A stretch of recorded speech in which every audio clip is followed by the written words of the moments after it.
Eid special পর্বে আজকে আমি 4টি ভিন্ন ধরনের রেসিপি আপনাদের মাঝে শেয়ার করছি। আসসালামু আলাইকুম everyone, welcome back to my channel. আজকে আমি তৈরি করব অথেন্টিক গরুর মাংসের কালা ভুনা, তৈরি করব গরুর মাংসের আচার যেটা আপনারা 1 বছর পর্যন্ত সংরক্ষণ করে রেখে খেতে পারবেন। এছাড়াও তৈরি করব নেহারি এবং তৈরি করব পেশোয়ারি বিফ। 4টি রেসিপি অসম্ভব মজাদার এবং অথেন্টিক রেসিপিগুলোই আপনাদের মাঝে শেয়ার করেছি। আশা করছি সামনে কোরবানি ঈদে রেসিপিগুলো আপনাদের অনেক কাজে আসবে। চলুন রেসিপি দেখে আসি। ফার্স্টেই তৈরি করছি গরুর মাংসের আচার। এত মজাদার একটি আচার আমার ভিউয়ার্সদের জন্য শেয়ার না করলে তো তারা অনেক কিছুই মিস করে যাবে। আর আচারটা একবার বানিয়ে 1 বছর পর্যন্ত কিভাবে সংরক্ষণ করে রেখে দিতে পারবেন সেই পদ্ধতিটিও দেখিয়ে দিব। চলুন কথা না বাড়িয়ে রেসিপিটি দেখে আসি। বিসমিল্লাহ। মাংসের আচার তৈরি করার জন্য এখানে আমি 1 কেজি গরুর সলিড মাংস নিয়েছি। আর মাংসের পিসগুলো কিন্তু এরকম ছোট ছোট টুকরো করে কেটে নিয়েছি। অবশ্যই এখানে হাড় চর্বি ছাড়া শুধু সলিড মাংসটাই ব্যবহার করতে হবে। মাংসগুলোকে আমি একটি প্যানে নিয়ে নিলাম। এরপর এর মধ্যে দিয়ে দিচ্ছি 2 টেবিল চামচ আদা এবং রসুন বাটা, 1 টেবিল চামচ শুকনা মরিচের গুঁড়া, হাফ চা চামচ হলুদের গুঁড়া, 1 চা চামচ জিরার গুঁড়া, 1 চা চামচ ধনিয়ার গুঁড়া, 1 চা চামচ দিয়ে দিচ্ছি গরম মশলা গুঁড়া, সেই সাথে দিয়ে দিচ্ছি 1 চা চামচ অর্থাৎ স্বাদ মতো লবণ, আর দিয়ে দিচ্ছি 2 টেবিল চামচ সরিষার তেল। এখানে সয়াবিন তেলটা ব্যবহার করা যাবে না, এই পুরো রান্নাটাই সরিষার তেলে হবে, কারণ আমরা সকলেই জানি আচার মানেই কিন্তু সরিষার তেল। এইবারে সব মশলাগুলো আমি মাংসের সঙ্গে খুব ভালোভাবে মেখে নিচ্ছি। এই কাজটি আপনারা হাত দিয়েও করতে পারেন। এইবারে মাংসটাকে সেদ্ধ করার জন্য এর মধ্যে দিয়ে দিচ্ছি 1 কাপ নর্মাল ঠান্ডা পানি। যেহেতু এখানে মাংসের টুকরোগুলো খুবই ছোট, সেদ্ধ হতে খুব একটা বেশি সময় লাগবে না। 1 কাপ পানিতেই মাংসগুলো খুব সুন্দরভাবে সেদ্ধ হয়ে যাবে। এছাড়াও মাংস থেকেও কিছুটা পানি ছাড়বে, এতেই কিন্তু মাংসটা খুবই সুন্দরভাবে কুকড হয়ে যাবে। আমি একটি ঢাকনা দিয়ে ঢেকে মাংসটাকে জাল করে নিচ্ছি যতক্ষণ না পর্যন্ত মাংসের পানিটা পুরোপুরিভাবে টেনে আসছে। চুলার হিট থাকবে মিডিয়ামে। মাঝে মাঝে ঢাকনা উঠিয়ে এভাবে একটু নেড়েচেড়ে উল্টে পাল্টে দিব যেন মাংসটা প্যানের তলায় লেগে গিয়ে পুড়ে না যায়। আবারও ঢাকনা দিয়ে ঢেকে জাল করে নিচ্ছি। মাংসটা পুরোপুরিভাবে সেদ্ধ হতে এবং পানিটা টেনে আসতে সময় লেগেছে প্রায় আধা ঘন্টার মতো। এই পর্যায়ে দেখুন মাংস থেকে পুরো পানিটাই টেনে গেছে। এই পর্যায়ে আমি আরও একটু ভালোভাবে কষিয়ে নিচ্ছি মাংসের কালারটা কিছুটা কালচে হয়ে আসা পর্যন্ত। দেখতে পাচ্ছেন মাংসের কালার পুরোই চেঞ্জ হয়ে গেছে। এখন আর এটা আমি বেশি জাল করব না, চুলা থেকে নামিয়ে এক সাইডে রেখে দিচ্ছি। এবারে আমি বাগারটা রেডি করব। এখানে আরেকটি প্যানের মধ্যে নিয়ে নিচ্ছি 2 কাপ সরিষার তেল। আচারটা যদি 1 বছর পর্যন্ত সংরক্ষণ করে রাখতে চান তাহলে এখানে কিন্তু তেলের পরিমাণটা বাড়িয়ে নিতে হবে। এবারে দিয়ে দিচ্ছি 10 থেকে 12টি আস্ত শুকনো মরিচ। এই শুকনো মরিচের ফ্লেভারটা আচারের মধ্যে খুবই ভালো যায়, আর আচারটা কিন্তু ঝালও হবে না। শুকনো মরিচটা খেতে অনেক বেশি মজা লাগে, এজন্য আমি বেশি করে দিয়েছি। সাথে দিয়ে দিচ্ছি 3টি কালো এলাচ, 8টি সবুজ এলাচ, 4 টুকরো দারুচিনি, আর দিয়ে দিচ্ছি 3টি তেজপাতা। চুলার হিটটাকে মিডিয়াম টু লোয়ের মাঝামাঝি রেখে সব কিছুকে তেলের সঙ্গে ভালোভাবে একটু ভেজে নিচ্ছি সুন্দর একটা স্মেল বের হওয়া পর্যন্ত। কিছুক্ষণ ভেজে নেওয়ার পর যখন এগুলো খুবই সুন্দর একটা স্মেল ছড়িয়েছে সেই পর্যায়ে দিয়ে দিচ্ছি 3টি আস্ত রসুনের কোয়া। আবারও নেড়ে চেড়ে সব কিছু খুব ভালোভাবে আরও একটু ভেজে নিচ্ছি। রসুনটাও যখন ভাজা হয়ে গিয়েছে, খুবই সুন্দর একটা ফ্লেভার ছড়িয়েছে, তখন এর মধ্যে দিয়ে দিচ্ছি আগে থেকে প্রিপেয়ার করে রাখা মাংসের টুকরোগুলো। এইবারে এই তেল মশলার সঙ্গে মাংসের টুকরোগুলো খুব ভালোভাবে কষিয়ে নিচ্ছি। এরই মধ্যে সকল মশলার ফ্লেভার সেই সাথে তেলটাও মাংসের মধ্যে খুবই সুন্দরভাবে ঢুকে যাবে, যার কারণে কিন্তু এই আচারটা খেতে এত বেশি মজা লাগে। অনবরত নেড়ে চেড়ে এভাবে ভুনে নিব, কোনো মশলা যেন পুড়ে না যায়, তাহলে কিন্তু আচারের টেস্ট নষ্ট হয়ে যাবে। জাল করতে করতে দেখতে পাচ্ছেন আচারের কালার পুরাই চেঞ্জ হয়ে গেছে। এই পর্যায়ে আমি এর মধ্যে দিয়ে দিচ্ছি 1 চা চামচ 5 ফোড়নের গুঁড়া। 5 ফোড়নের সঙ্গে 2টি শুকনা মরিচ আমি হালকা হিটে টেলে নিয়েছি, এরপরে আধো ভাঙা করে এখানে ব্যবহার করছি। মশলাটা একেবারে গুঁড়ো করে নিই। আবারও একটু নেড়ে চেড়ে মিশিয়ে নিচ্ছি। চুলা থেকে নামানোর ঠিক আগ মুহূর্তে 5 ফোড়নের গুঁড়োটা দিতে হবে, তাহলে এর স্মেলটা খুবই ভালো পাওয়া যায়। সব কিছু ভালোভাবে মিশিয়ে নিলাম, ব্যাস আমার আচার কিন্তু রেডি। আর দেখতেই পাচ্ছেন আচারের এই তেলটাও কত বেশি লোভনীয় হয়েছে। এটা খিচুড়ির সঙ্গে বা মুড়ি মাখার সঙ্গে খেতে কিন্তু খুবই মজা লাগে। আমি চুলা থেকে নামিয়ে নিচ্ছি। যেহেতু এই আচারটা আমি 1 বছর পর্যন্ত সংরক্ষণ করব, এজন্য এখানে আমি তেলের পরিমাপটা বেশি দিয়েছি। আপনারা যদি সংরক্ষণ না করতে চান, খুব দ্রুত খেয়ে ফেলতে চান, তাহলে এখানে তেলের পরিমাপটা কমিয়ে দিতে পারেন। তবে তেলের মধ্যে ডুবিয়ে রাখতে হবে, তাহলে এই আচারটা আপনারা 1 বছর পর্যন্ত সংরক্ষণ করে রাখতে পারবেন। দেখতেই পাচ্ছেন আচারটা কত বেশি লোভনীয় হয়েছে। মাংসের এই আচারটা একদম অন্য লেভেলের একটি টেস্ট দেয়। আপনারা যদি একবার খান তাহলে তো কোরবানির ঈদ আসলে আপনারা এই আচার বানানো কোনোভাবেই মিস করবেন না। আচারগুলোকে আমি একটি শুকনো এবং পরিষ্কার কাঁচের জারে ভরিয়ে মাংসের টুকরোগুলোকে একদম তেলের মধ্যে ডুবিয়ে রেখে এগুলোকে আমি সংরক্ষণ করে রাখতে পারবো 1 বছরের জন্য, একদমই নষ্ট হবে না। মাঝে মাঝে চাইলে একটু জাল করে রেখে দিতে পারেন, তাহলে আরও বেশি ভালো হয়। মাংসের এই আচারটি তৈরি করে সঙ্গে সঙ্গে না খেয়ে 1 সপ্তাহ এভাবে রেখে দিবেন তেলের মধ্যে, তারপরে খেয়ে দেখবেন এর টেস্ট কিন্তু 10 গুণ বেড়ে যাবে। আসছে কুরবানি ঈদের, রেসিপিটি আপনারা অবশ্যই একবার হলেও ট্রাই করবেন এবং আমাকে কমেন্ট করে জানাবেন আপনাদের কাছে কেমন লেগেছে। চলে যাচ্ছি পরবর্তী রেসিপিতে। তৈরি করব নিহারি। এই নেহারি বা নলি এমন একটা রান্না, অল্প তেল মশলায় রান্না করলেও কিন্তু মজা হয়। তবে এটার যে একটা অথেন্টিক টেস্ট রয়েছে সেটা কিভাবে নিয়ে আসতে হবে আমি সেই রেসিপিটি আপনাদের মাঝে শেয়ার করছি। মূলত আমাদের মা নানিরা যেভাবে রান্না করে আমি সেই পদ্ধতিতে আপনাদের রান্না করে দেখাচ্ছি। চলুন তাহলে রেসিপিটি দেখে আসি। বিসমিল্লাহ। আজকে আমি মাটন নিহারিটা আপনাদের রান্না করে দেখাবো। সেম পদ্ধতিতেই আপনারা বিফ নিহারিটাও রান্না করতে পারবেন। এখানে প্রায় 2 থেকে 2.5 কেজির মতো খাসির পায়া নিয়েছে, আর এগুলো বাজার থেকে ঠিক এভাবে প্রসেস করে কেটে দিয়েছে। বাসায় এনে জাস্ট খুব ভালোভাবে পরিষ্কার করে ধুয়ে নিয়েছি। আজকে আমি খুবই সহজভাবে আপনাদের এই রান্নাটা করে দেখাবো, তার জন্য আমি প্রেসার কুকারে রান্না করব। ফার্স্টে পায়াগুলোকে আমি প্রেসার কুকারের মধ্যে নিয়ে নিচ্ছি।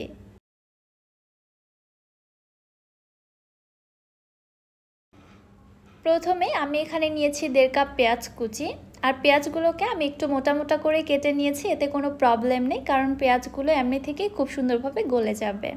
দিয়ে দিচ্ছি 3টি দারুচিনি, 4টি কালো এলাচ এবং দিয়ে দিচ্ছি 14 থেকে 15টি সাদা এলাচ। হাফ চা চামচ দিচ্ছি আস্ত গোলমরিচ, 10টি দিচ্ছি লবঙ্গ, 4টি তেজপাতা, 2 টেবিল চামচ আদা এবং রসুন বাটা একসঙ্গে বেটে রেখেছিলাম, 1.5 টেবিল চামচ মরিচের গুঁড়া, হাফ টিস্পুন হলুদের গুঁড়া, 1 টিস্পুন জিরার গুঁড়া, 1 টিস্পুন ধনিয়ার গুঁড়া, আরও দিয়ে দিচ্ছি 1 টিস্পুন শাহি গরম মশলা গুঁড়া। এটা আমার বাসায় তৈরি শাহি গরম মশলার গুঁড়া। রিসেন্টলি আমি ভিডিওটি চ্যানেলে আপলোড করে দিয়েছি, আপনাদের প্রয়োজন হলে দেখে নিতে পারেন, লিঙ্কটি আমি ডেসক্রিপশন বক্সে দিয়ে রাখবো। 5টি দিচ্ছি আস্ত কাঁচা মরিচ এবং সবশেষে দিয়ে দিচ্ছি হাফ কাপ রেগুলার রান্নার তেল। এবারে সব কিছু হাত দিয়ে একটু মেখে নিচ্ছি। অনেক সময় ধরে মেখে নেওয়ার কোনো প্রয়োজন নেই, জাস্ট একটু উল্টে পাল্টে নিলেই এনাফ।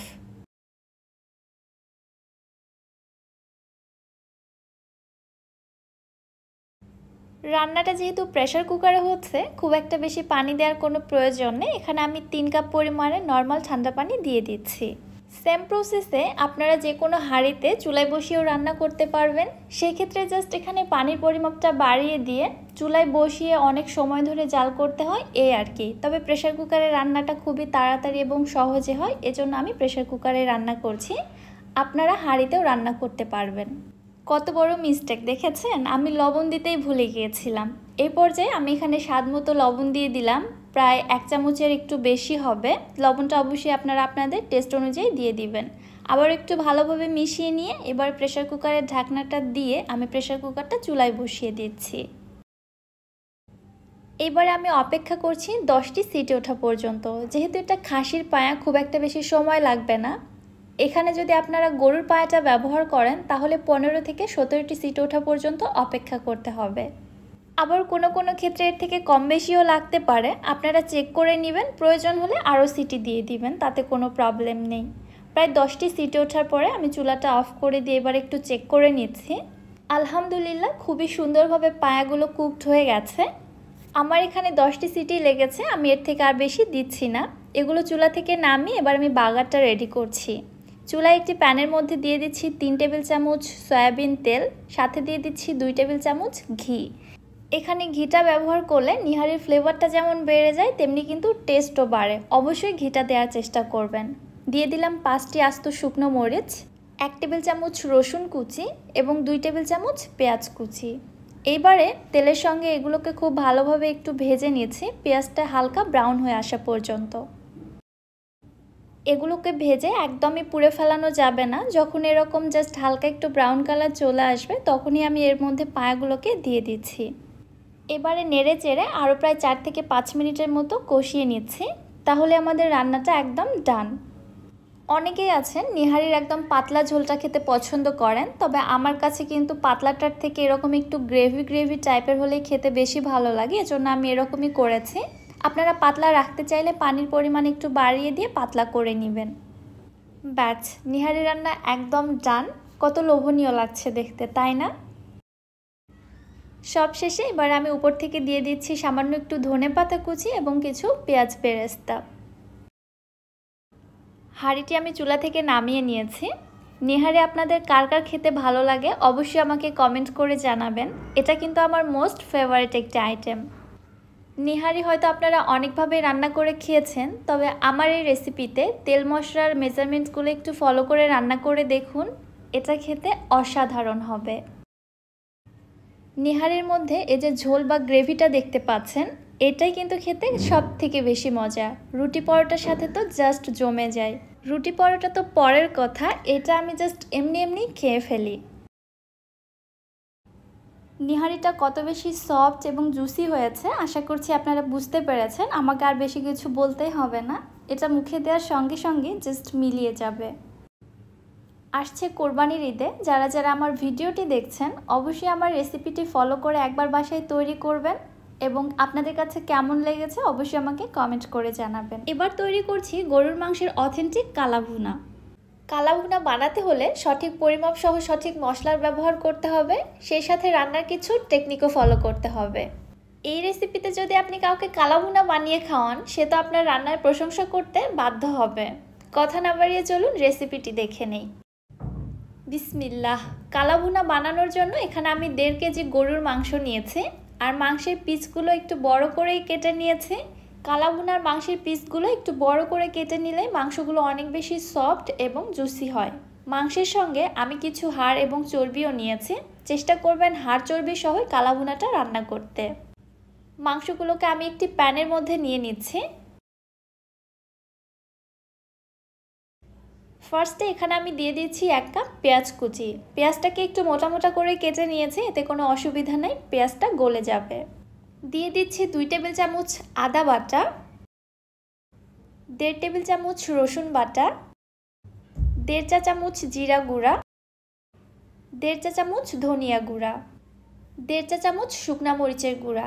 ঝালটা আপনারা আপনাদের টেস্ট অনুযায়ী দিবেন। 1/2 চা চামচ হলুদের গুঁড়া, 1 চা চামচ গরম মশলার গুঁড়া, 1 চা চামচ কালো গোলমরিচের গুঁড়া। এবারে দিচ্ছি কালাভুনার মূল ইনগ্রেডিয়েন্টস রাঁধুনি গুঁড়া 1/2 চা চামচ। রাঁধুনি ছাড়া কালাভুনা কিন্তু ভাবাই যায় না আর এটার অথেন্টিক টেস্টটাও পাওয়া যাবে না। যে কোনো বড় গরম মশলার দোকানে আপনারা ইজিলি এটা কিনতে পাবেন। এবারে দিচ্ছি কিছু গোটা মশলা, 8 থেকে 10টি লবঙ্গ, 3টি বড় কালো এলাচ, 8 থেকে 10টি সাদা এলাচ, 3টি দারুচিনি, একটি স্টার আনিস এবং একটি জয়ত্রীর হাফ দিয়ে দিচ্ছি। এগুলো চাইলে আপনারা গুঁড়ো করেও দিতে পারেন, যেহেতু খুবই অল্প মশলা গুঁড়ো করাটা অসম্ভব আমি গোটায় ব্যবহার করেছি, এতে কোনো সমস্যা নেই, ফ্লেভার খুবই ভালো ছড়াবে। আর দিচ্ছি জয়ফল, একটি জয়ফলের 3 ভাগের 1 ভাগ আমি গ্রেট করে এখানে দিয়ে দিচ্ছি। এই জয়ফলটা মূলত মাংসটাকে সেদ্ধ করতে সাহায্য করবে। দিয়ে দিচ্ছি 3টি তেজপাতা ছোট ছোট টুকরো করে কেটে দিয়েছি। দিয়ে দিচ্ছি 1 চা চামচ লবণ। লবণটা আমি এখানে কেন কম ব্যবহার করছি একটু পরে জানিয়ে দিব। 1/2 কাপ দিয়ে দিচ্ছি পেঁয়াজ বেরেস্তা।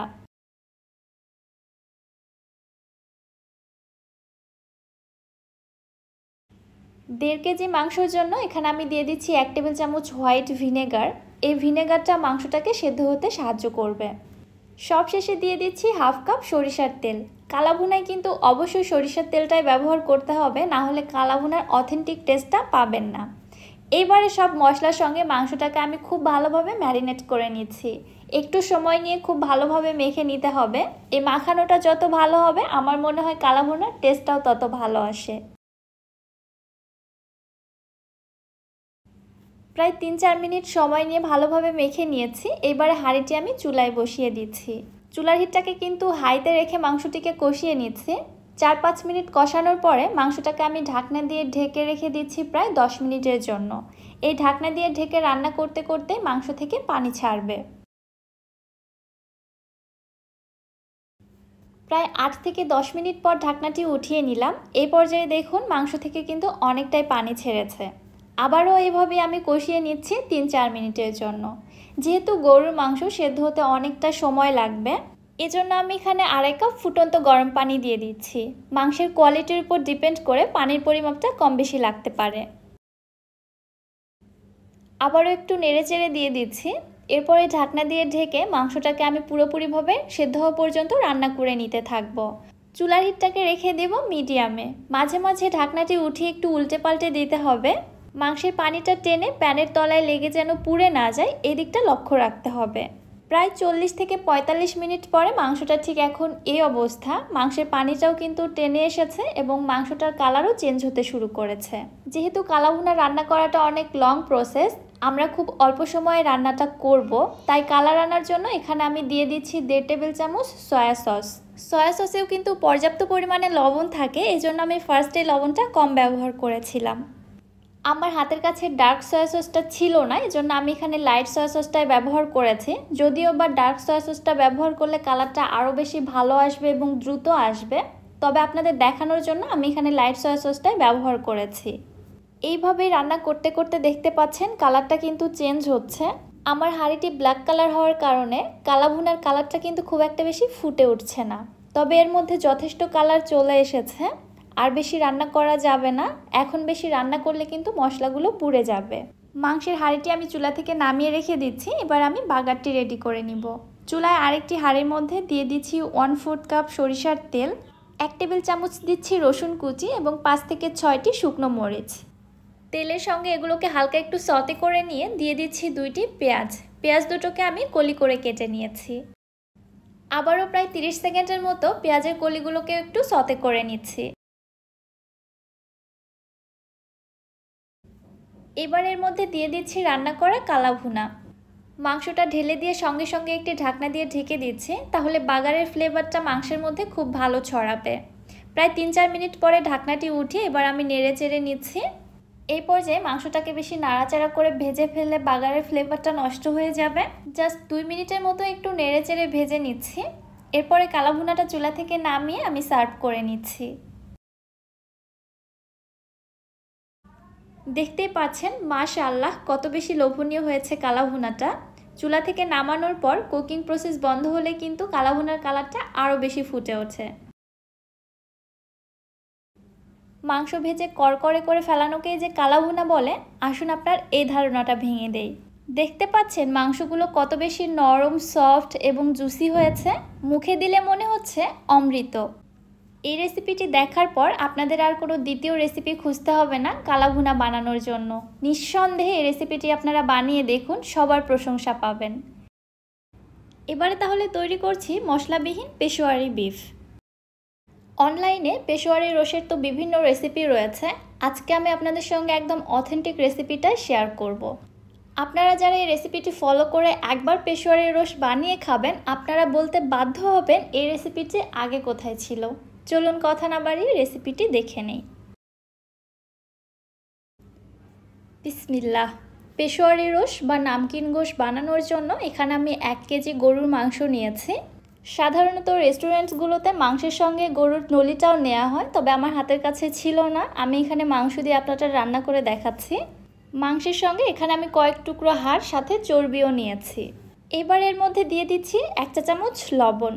লবণটা দিয়ে ভালোভাবে মাংসের সঙ্গে মিশিয়ে নিচ্ছি।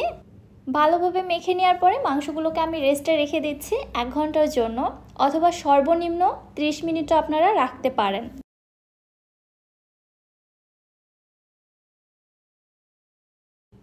ঢাকনা দিয়ে ঢেকে রেখে দিচ্ছি। ফিরে আসছি আমি 1 ঘন্টা পর। 1 ঘন্টা পর ফিরে আসলাম। মাংসগুলোকে এবারে আমি অন্য একটি হাঁড়ির মধ্যে ট্রান্সফার করে নিচ্ছি।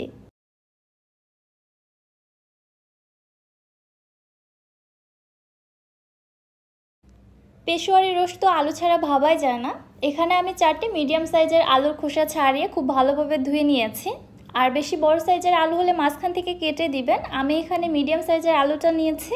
এবারে দিচ্ছি 4টি পাকা টমেটো। টমেটোর জাস্ট মুখগুলো আমি কেটে ফেলে দিয়েছি।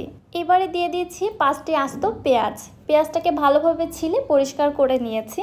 সাথে দিয়ে দিচ্ছি 5-6টি রসুন। মাংসের মধ্যে যারা রসুনটা খেতে পছন্দ করেন তারা দিবেন, এছাড়া এটা স্কিপ করতে পারেন। অনেকেই আবার এর মধ্যে আদাটাও ব্যবহার করে থাকেন, তবে অথেন্টিক পেশোয়ারি গোশে কিন্তু কোনো প্রকার আদা রসুনের ব্যবহার হয় না, আমি আদাটা স্কিপ করে যাচ্ছি। এবারে দিয়ে দিচ্ছি 4টি আস্ত বোম্বাই মরিচ। একদম আস্ত দিয়েছি, এর থেকে কিন্তু কোনো ঝাল ছড়াবে না, তবে এত সুন্দর একটা ফ্লেভার দিবে আপনাকে জাস্ট পাগল করে ফেলবে। এবারে দিয়ে দিচ্ছি 1 চা চামচ গোলমরিচ। পেশোয়ারি রোষে মশলার মধ্যে জাস্ট এই একটি মশলাই যাবে। এই গোলমরিচটাই রান্নাটাকে অনেক বেশি ফ্লেভারফুল করবে, সেই সাথে টেস্টও দিবে। যেহেতু এখানে আরও কিছু উপকরণ অ্যাড করা হলো, যার জন্য আরও 1/2 চা চামচ লবণ সবশেষে এর মধ্যে আমি দিয়ে দিয়েছি। এবারে যাচ্ছে 2 টেবিল চামচ খাঁটি গাওয়া ঘি। পেশোয়ারি রোষ তো ঘি ছাড়া ভাবাই যায় না, এখানে অবশ্যই ঘিটা ব্যবহার করতে হবে এবং কোনো প্রকার তেল ব্যবহার করা যাবে না। হাঁড়িটি আমি চুলায় বসিয়ে দিলাম এবং নেড়ে চেড়ে ঘির সঙ্গে মাংসগুলোকে খুব ভালোভাবে কষিয়ে নিচ্ছি। ইনফ্যাক্ট আপনারা এটাও করতে পারেন, নর্মালি যেভাবে রেস্টুরেন্টগুলোতে রান্না করে মাংসগুলোকে কিন্তু আগে ঘিয়ের মধ্যেই ভেজে নেয়, তারপরে বাকি উপকরণগুলো অ্যাড করে দেয়। যেহেতু আমি বাসায় রান্না করছি, বাসায় সহজে কিভাবে রান্নাটা করা যায় সেটা আপনাদের মাঝে উপস্থাপন করার চেষ্টা করছি। ঘিয়ের সঙ্গে মাংসটা খুব ভালোভাবে কষিয়ে নিয়েছি। এই পর্যায়ে দেখতেই পাচ্ছেন কষে কিন্তু মাংসের কালার পুরোই চেঞ্জ হয়ে গেছে। এইবারে আমি এর মধ্যে দিয়ে দিচ্ছি 2.5 কাপ ফুটন্ত গরম পানি। রেস্টুরেন্টগুলোতে পেশোয়ারি গোশ রান্নার সময় কোনো প্রকার পানির ব্যবহার করা হয় না, যেহেতু তারা অনেকগুলো পরিমাণে মাংস একসঙ্গে রান্না করে, মাংস থেকে কিন্তু প্রচুর পানি ছাড়ে। মাংসের পানিতে এই রান্নাটা কমপ্লিট করা হয়। তবে আমরা বাসায় যেহেতু রান্না করছি খুবই অল্প পরিমাণে, মাংস থেকে তো অত পানি ছাড়বে না, এর জন্য এখানে পানিটা অ্যাড করে দিচ্ছি।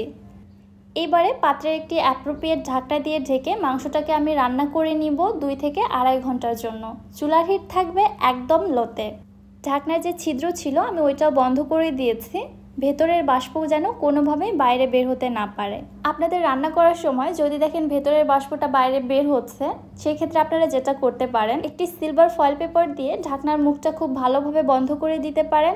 এছাড়া ময়দার ডো তৈরি করে ওইটা দিয়েও ঢাকনার সাইডগুলো আপনারা বন্ধ করে দিতে পারেন। মোট কথা এই মাংসটা দমে রান্না হবে, ভেতরের কোনো বাষ্প যেন বাইরে বের হতে না পারে। ফিরে আসলাম ঠিক 2.5 ঘন্টা পর। 2-1 বার ঢাকনাটি উঠিয়ে আমি মাংসগুলোকে একটু উল্টে পাল্টে দিয়েছিলাম। এখন আমার রান্নাটা কিন্তু কমপ্লিটলি ডান। আশা করছি লুকসটা দেখেই বুঝতে পারছেন মাংসটা কত বেশি সফট এবং জুসি হয়েছে। এই রান্নাটা আমি যেইমাত্র চুলায় বসিয়ে দিয়েছি সেই তখন থেকে এত সুন্দর ফ্লেভার ছড়াচ্ছিল, মাশাআল্লাহ আমি কি বলবো, জাস্ট ফিদা হয়ে গেছি, এত সুন্দর ফ্লেভার দেয়। সব শেষে আবারও চুলা থেকে নামানোর আগে দিয়ে দিচ্ছি 1 চা চামচ ঘি। লাস্টে এই ঘিটা অ্যাড করলে আরও বেশি ঘিয়ের একটা ফ্লেভার পাওয়া যায়, মাংসটা খেতে তখন আরও বেশি মজা লাগে। পেশোয়ারি গোশ বা নামকিন রোশ যারা খেয়েছেন তারা তো জানেন এর টেস্টের ব্যাপারে, আর যারা এখনও পর্যন্ত খাননি তারা হয়তো ভাবছেন তেল মশলা ছাড়া আবার মাংস রান্না হলো, এটা কি খাওয়া যাবে? ট্রাস্ট মি, জাস্ট একবার বানিয়েই দেখুন না কেন, আপনার খাওয়া সব থেকে বেস্ট রেসিপি হবে এটা। সব শেষে আমি উপর থেকে সামান্য একটু ধনিয়া পাতা দিয়ে দিচ্ছি। যারা ধনে পাতার ফ্লেভারটা পছন্দ করেন তারা দিবেন, আর যারা করেন না তারা এটা বাদ দিতে পারেন। পেশোয়ারি রোষের এই যে পাতলা ঝোলটা দেখতে পাচ্ছেন, এইটাই কিন্তু এই রান্নার মূল টেস্টিং পার্ট। এটা খেতে খুবই বেশি মজা, আমি আপনাদের বলে বোঝাতে পারবো না। মুখে দিলেই মনে হবে আপনি খাবারের এক অন্য জগতে হারিয়ে গেছেন। আর এই যে আস্ত আলুগুলো দেখতে পাচ্ছেন, এগুলোর মধ্যেও সব কিছুর ফ্লেভার যে এত সুন্দরভাবে ঢুকে গেছে, মুখে দিলে জাস্ট মেল্ট হয়ে যাচ্ছে। আর মাংসের কথা কি বলবো, আপনারা তো দেখতেই পারছেন কত বেশি নরম, সফট এবং জুসি হয়েছে। পেশোয়ারি রোষের মূল বৈশিষ্ট্য এটা, মাংসগুলো মুখে দেওয়ার সঙ্গে সঙ্গেই জাস্ট মেল্ট হয়ে যাবে। আশা করছি আমার আজকের রেসিপিটি আপনাদের কাছে অনেক বেশি ভালো লেগেছে। রেসিপি ভালো লাগলে যারা আমার ইউটিউব চ্যানেল থেকে ভিডিওটি দেখছেন চ্যানেলটি সাবস্ক্রাইব করে দিবেন, এবং যারা ফেসবুক পেজ থেকে দেখছেন পেজটিতে একটি লাইক অথবা ফলো দিয়ে দিবেন। আজকের মতো বিদায় নিচ্ছি। আল্লাহ হাফেজ।